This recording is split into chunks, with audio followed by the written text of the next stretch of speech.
Pep Talk UK, Pro Beez once again, delighted to be joined by the man himself. A whole lot of knowledge, the knowledge himself, Spencer Fearon. How you doing?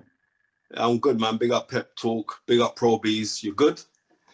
All good, man. I'm buzzing off of the weekend that we just had.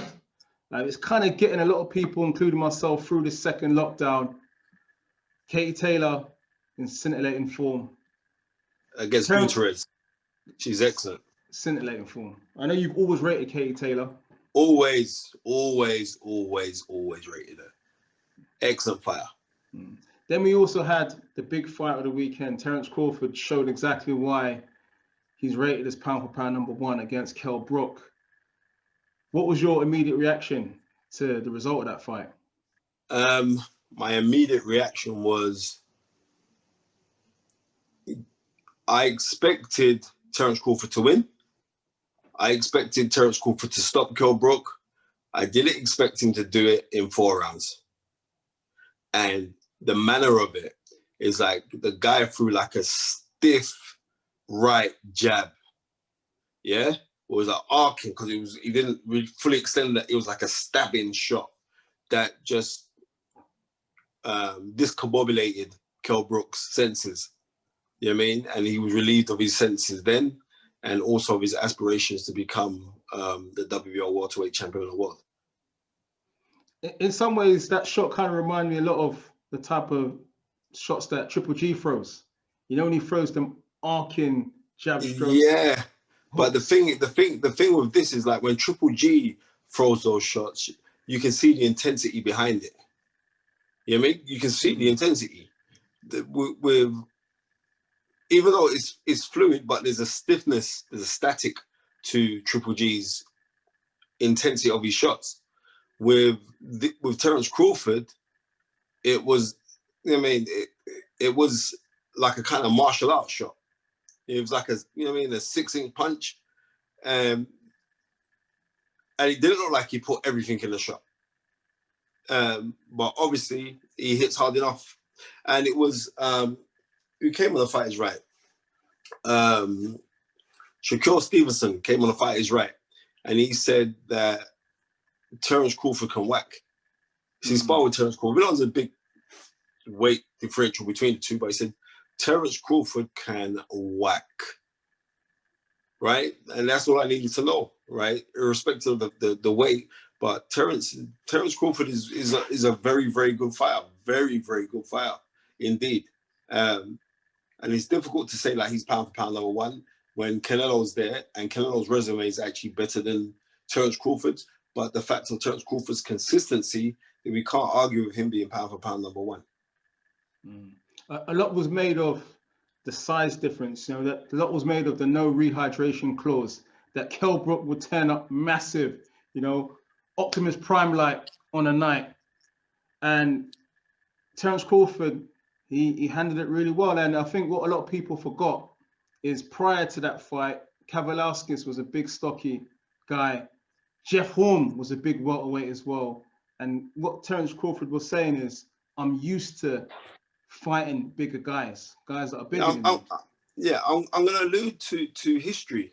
And it's like the perpetrator of destruction. And you look, when they both went into the ring, Brook looked the physically bigger man. His back looked bigger, arms looked bigger. But as the fight started to go on, very reminiscent, what was it, 90, I think it was 92. 1992, Meldrick Taylor, when he fought Terry Norris, when he moved up to fight Terry Norris for his WBC light middleweight crown, after him just winning the welterweight crown from Aaron Davis. Aaron Superman Davis was a good fighter, you know, and he beat Aaron Davis. Aaron Davis famously knocked out Mark Breland to win the WBA title, right? And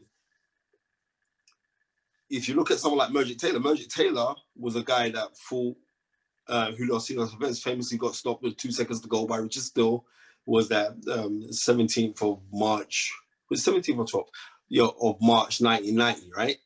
When he gets stopped with like 2 seconds to go. It was a bad stoppage, but it was what it was, right? And then he moves up in weight. He wins the world welterweight crown. And then he's there at the welterweight crown, and they're saying, okay, then, well, you can, here's a big mega fight. The big mega fight was against him and Terry Norris, because Terry Norris just beat Sugar Ray Leonard. Even though Sugar Ray Leonard shouldn't have been in the ring at that time, but Sugar Ray Leonard took that fight in February of 1991. And that was Ray Leonard's second pro defeat. And so they put them in. But remember, there's a weight difference here, right? One guy used to compete at 140. One guy, even though he's a junior middleweight, but Terry Norris was fixed set, used to push a lot of weight. So he was a big light middle, right? Or super what, as we call him today. But when they were fighting, the size difference didn't look much difference. But then as Terry Norris started to get into his groove and started to hit my guy with some hard shots, the size difference, Terry Norris looked even bigger than what it started off at. When it started off, they looked like the same size. Taylor was short but thick set, very speed merchant. And it was the same thing that I witnessed with Kell Brook. When Kell Brook was getting hit with sneaky shots, right? And they were stabbing shots. Because the first 2 rounds I gave to Kell Brook. But what it was like, you can see Terence Crawford's like, okay, let me see what I got in there. Because don't think like Terence Crawford didn't rate Kell Brook, because he did rate Kell Brook. Because certain things that he usually does, he weren't doing in this fight. Because he was like, right, I know that I'm in with a top tier guy, because it was only a few years ago Kell Brook was the best welterweight in the world. Have we forgotten that? And when we think about it, Kell Brook destroyed his career by taking that Golovkin fight. Right? Let's be real. He destroyed his career. Whoever advised him to take that Golovkin fight, it was the worst thing to happen to Kell Brook, because then what happened to Kell Brook after that, Kell Brook in his mindset was like, okay, let's chase this Amir Khan fight. That wasn't going to happen. Then after that, who did he have to go and fight? He had to go fight Errol Spence.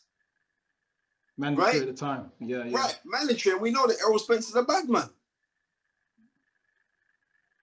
So if you look at it, it's like Kell Brook has been ill-advised, and I'm just being real. He's amassed a lot of money. I give him that. But deep down inside, I know that Kell Brook had the ability to become a great of British boxing. And unfortunately, through bad management or being ill-advised, and I've got to put it down to ill-advised, because no one can't tell me that Kell Brook wasn't good enough. I've seen Kell Brook from way back. I remember Kell Brook when he was training with Dave Coolwell. You know what I mean? And that's way back in like 2006. So Kell Brook has nothing to be ashamed of, but unfortunately, he took certain wrong fights at the wrong time, if you ask me, my honest opinion. Because the guy that beat Sean Porter, right? Even though it's debatable, but you went to a man's backyard, so it wasn't that debatable. That win should be more spoken about. But unfortunately, now it's like, no, we look at it like the guy who got his eye socket busted by Golovkin and looked like he quit. I'm not calling him no quitter, but looked like he quit against Errol Spence. And that's kind of sad, because that's tarnished his legacy. Kell Brook's a very, very good fighter. You know what I mean? And when people were saying, well, he's just come to take the money and run. No, he didn't, because he actually thought they could win. We spoke to Dominic Ingle last week on the Fight Is Right, myself and Baba Tunde Ajayi. And Dominic was saying, Kell don't take fights that he don't think he can win. Kell goes into fights 100% thinking they can win. So it's kind of sad seeing that, but it is what it is, bro.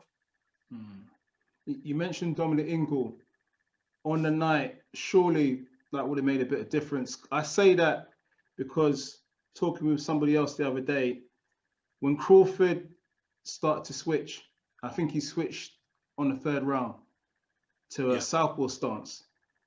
Yeah. Is that the responsibility of the trainer to say, look, this is what's coming. Remember plan B now. Let's go to plan B. Well, was the corner weak on the night?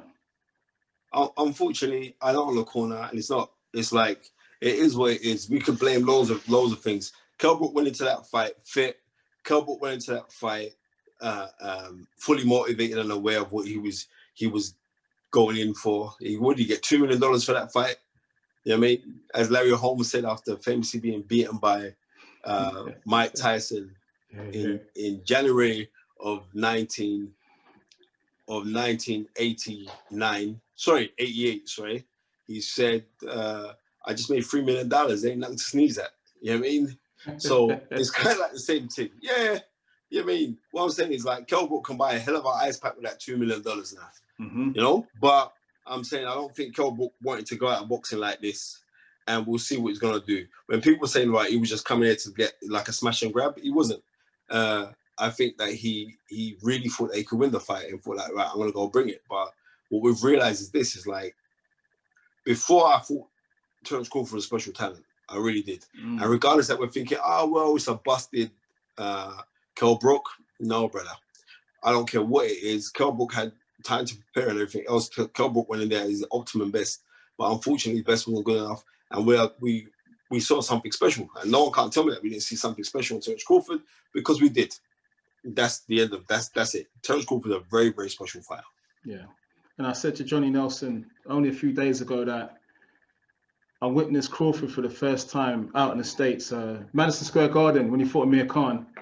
And I've seen a lot of fights. And that night, I left the arena saying, wow, what a fighter. The way he put his hands together and the way he was switching, moving, I was so taken back by the ability of the man. He's a great fighter, period. He's a great fighter. There's been rumors that he wants to jump ship to PBC. And yeah, there are rumors, right? And this is what I'm going to say. Because I think his contract's up now with Boyam. He's got one more year. He's got one more year left. He's got one more year. All right, cool. He couldn't do wrong by getting MTK Global to advise him. I'm just keeping it 100. And you can say, well, you're going to say that, Spence, because you run the foundation. The foundation has nothing to do with boxing, bro. The foundation's the foundation, right? But I'm telling you now, I've seen what MTK Global can do for fighters, and especially now that they're planting their flag out in America. I'm saying my message to Terence Crawford is like, you couldn't go wrong by sitting down and speaking to the advisors down at MTK Global to see what can happen, because I know I'm looking out, looking in. I can understand the disparaging feelings that you may have towards Bob Arum, but I also say Bob Arum's 8 years old. You know what I mean? There's going to be no relationship there. Do you get what I'm saying? There's not going to be no camaraderie there. You get what I'm trying to say to you? So I'm saying, like, maybe you need to sit down and talk to people where there's going to be camaraderie, where they have got, you know what I mean, they just signed Victor Ortiz recently as well. Very, very good fighter, who's in the welterweight division. They're taking over. You know what I mean? They've got 2 Ring Magazine world champions, right? That's some good goings, right? In Tyson Fury and in Josh Taylor. So I'm just seeing I was speaking from personal experiences, what that company has done for people. And like I said, it's like MTK Global actually encompasses that embodiment of family, right? And that's why it's diverse for that, because it's multicultural and it encompasses everything. So you couldn't do wrong by speaking to them guys. And that's my rant on MTK Global. But so, I mean, you know the thing. So basically, you're kind of doing like a Suge United, the Source Awards. If you don't want to promote all in the videos, nah, come to MTK Global. I'm not saying that, because if we look at it, Puff Daddy's won. Right? Where's Suge Knight now? So, but it is what it is. The game's gonna continue, but I could see like he wants some real big fights, and in order for those things to happen, I reckon he couldn't do wrong by speaking to MTK Global, and that's the jar truth.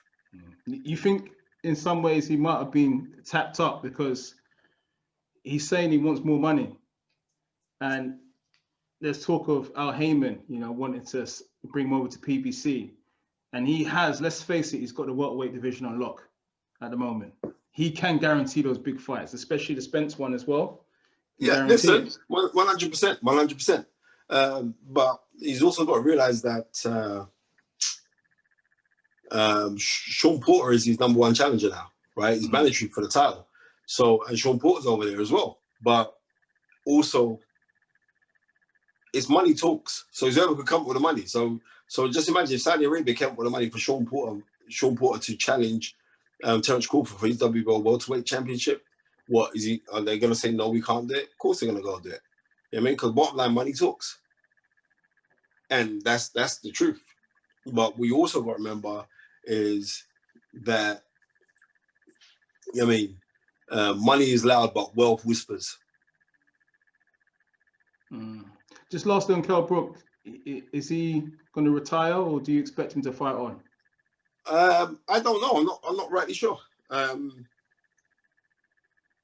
It's like I don't pay no mind or no interest to Kell Brook Amir Khan now. That has no relevance at all. And I have no interest in that fight. So I don't know what Kell Brook wants to do. But he's had a good career, but I think that he could have had a better one if he stuck at his original weight and he didn't take that Golovkin fight. And I'm going to be real with you. I thought he had an excellent chance against Golovkin, right? Because I know how they trained in that Winkerbank gym. And if you speak to Dominic Ingles was seeing flaws in Golovkin way before Golovkin got beat in the second fight with Canelo. So, you know, it is what it is. But I don't know what Kell Brook's going to do now. But whatever it is, I wish him all the best because he's, you know, he's given us some very, very entertaining nights, man. Yeah, I'm gonna miss that saying if he does retire. You know, him talking about the chocolate brownies and you know how he's ready to just bang out the chocolate brownies, man.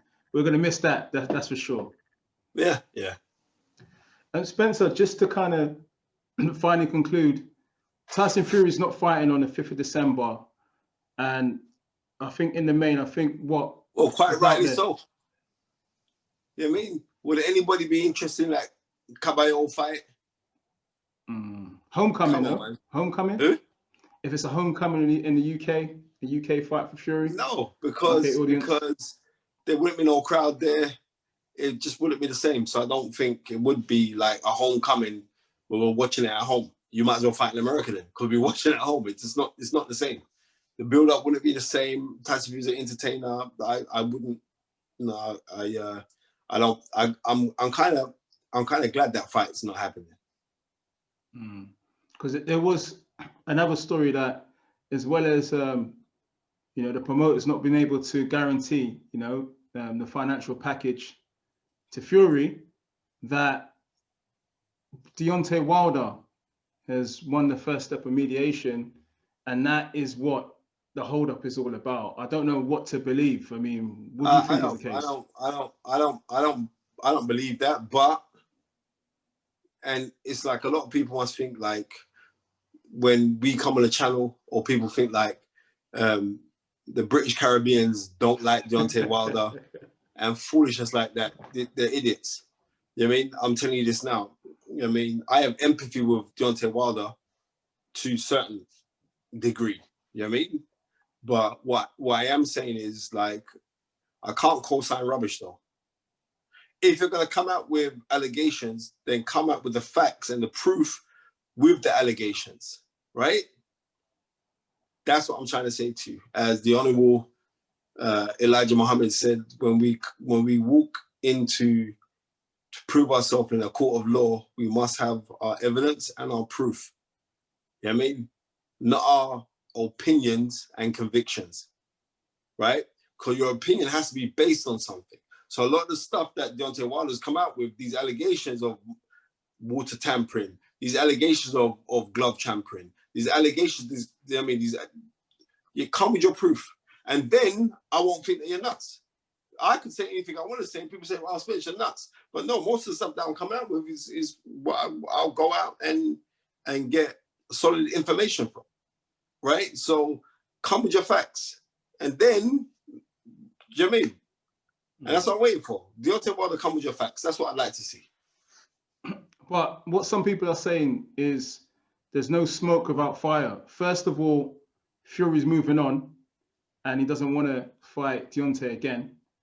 And then now the promoters, Frank Warren and Bob Arum, are saying, well, if Joshua loses to Pulev, then they're interested in the fight because Joshua will have a rematch and that Joshua won't be available to fight Fury. Yeah, but what I'm trying to say to you is this, like when people talk about this Joshua Tyson Fury, we know that earlier this year that fight had been signed off for it to happen in Saudi Arabia, right?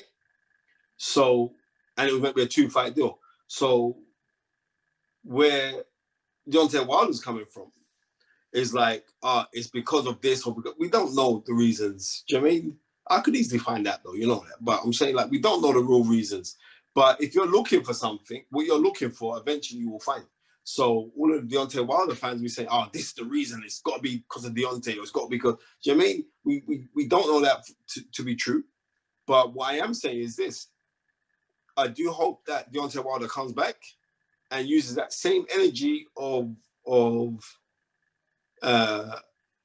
talking about these allegations of Tyson Fury cheating, of Tyson Fury doing this and all the rest of it, and my water being spiked. Use that same energy to harness your skills in the gym. You know what I mean? To work how you can work and then come back. Because if you could punch like that, there's a massive possibility of you becoming world heavyweight champion again. Right? But what I'm not going to co-sign is excuses. I look throughout history. You know, I love history, right? You know what I mean? One of the greatest to ever do it in any weight class was Joe Louis. Held the world title for 11 and a half years, right? When Joe Louis got knocked out by Max Schmeling, what was that, 1936, June 19th, I believe, right? When he got knocked out in the 12th round in Yankee Stadium, Joe Louis never made no excuses. And Joe Louis was this rebel-rousing, he was the brown bomber who was bombing out everybody, right? And this was just before he won the world title. Never made no excuses. And of the time, it was harder then for a black man, because he was the second ever black man to become world heavyweight champion, the first, not to being Jack Johnson in 1908, December 26, when he beat Tommy Burns, right, in Australia. It was way harder for men of color to get in there. You know what I mean? To get a shot. It's a different world. Deontay Wilder has done extremely well, amateur and professional, with limited experience and ability, because he was never really taught the fundamentals. What happened with Deontay Wilder? He most probably was in the gym, found that he could punch. He said, "Right, I'm rolling with this, you know." So that everything else was on the wayside. But I'm saying when Joe Louis lost to Max Schmeling, made no excuses, but he said, I'll correct my excuses. Why? Because when they made the rematch 2 years later, Joe Louis beat James J. Braddock. Then he was world champion. He said, right, well, I want to right my wrongs. So get me that fight with Max Schmeling. And at that time there, it was Nazism was at its height. You know what I mean? It was at its height, my friend. You know what I mean? Second World War was in process. 1939, June 22nd, he wrote his wrongs. He corrected his wrongs by smashing Schmeling in devastating fashion in one round. You know what I mean? Hit Schmeling to the body so hard, Schmeling screamed, you know? Right, that's the difference. If we see these guys who go out to make these excuses, and it's only in later life that they can say, well, it was an excuse. Correct your excuses. You know what I mean? When Ali in March of 1971, when he lost to Joe Louis, he made no excuses. He just said, I thought I won the fight. But he made no excuses. Why? Because 3 years later, in October of 74, he corrected his wrongs. Even though he beat Frazier previously, he beat Frazier after that fight, but he corrected his wrongs by becoming world heavyweight champion again by beating George Foreman in the Rumble in the Jungle in the 8th round. So the great guys don't really make no excuses, right? Or it puts your life in turmoil. Because when George Foreman lost to Ali, George Foreman's own admissions was saying, I was making up excuses. I was picking everything. Oh, my shoes were too big. This was going wrong. That was going wrong. He was making all of these excuses. George Foreman's reached out to Deontay Wilder because he knows. And what happened? When George Foreman lost to Jimmy Young, he retired from boxing for almost 10 years. Then he comes back and famously becomes world heavyweight champion again in 1994 when he knocks out Michael Moore to become the oldest heavyweight champion in history. He was 45 then. Right. So these are the things. So, and history often repeats itself. As you know, look, there's no computers or nothing around me. I'm not going off to these dates of a box rec or anything else. Why? Because I am the knowledge. So when I'm saying these kind of things, I'm saying history repeats. But what turmoil did George Foreman go through in those 10 years when he was retired from boxing? You must have gone through something. And it was only when you can face your demons that you can conquer them. What does Les Brown say? If there's no enemy within, the enemy outside can do you no harm. So obviously there must be some enemy within, because Deontay Wilder is quick to say like, oh, I'm good and and blah, and right. But then it doesn't marinate, because if it doesn't marinate, it doesn't marry up, because we're hearing these allegations and the rest of it, and it sounds kind of ludicrous to me. Right? It does. It sounds ludicrous. And it's not a case of, oh, well, you just take your beating as it is and blah, blah. No, it just sounds ludicrous because we're getting loads of people. Yes, America's a different place than the UK. The racial climate in America is nuts. Do you know what I mean? You know that. You've been there. It's crazy. Right? But regardless of that, don't buy into the narrative. For those who know better, do better, man. I rate everything that Deontay Wilder's accomplished. You know what I mean? To have gone as far as he would, he had limited amateur experience, but went to the Olympics and won a bronze medal. You know what I mean? Becomes WBC world heavyweight champion, right? By outpointing Bermain Stavern, and that was the best I've ever seen in box. So, over these kind of things, I'm saying, no, Deontay Wilder, I've got love for you. I swear to God. You know what I mean? I have got total love for you. And if you have any allegations, come with your proof, and then I can roll with you, and I will fight the hardest for you. But you ain't coming on proof, bro. But please come back.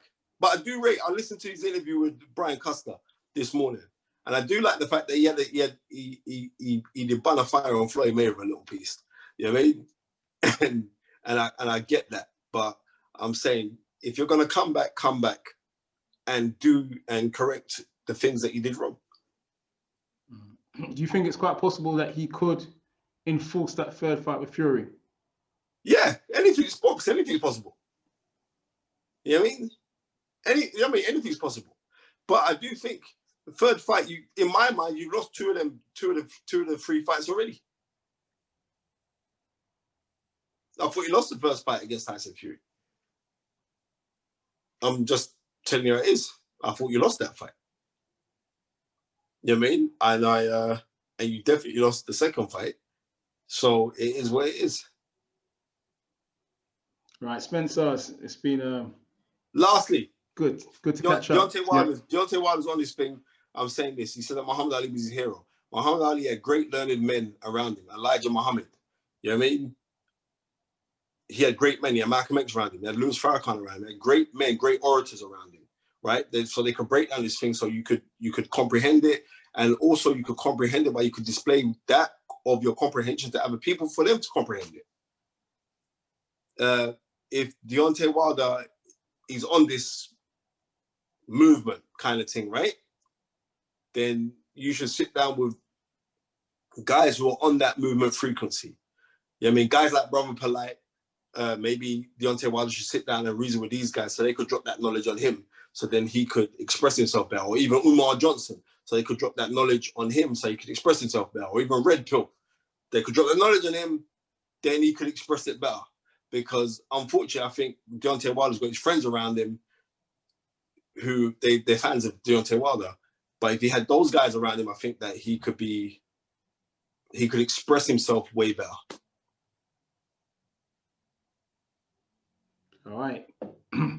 Spencer, it's been a pleasure, man. We're catching up, man. I'd like to shout out, as always, Tunde Jai, Spencer, Fearon. Come on, man. The fight is right.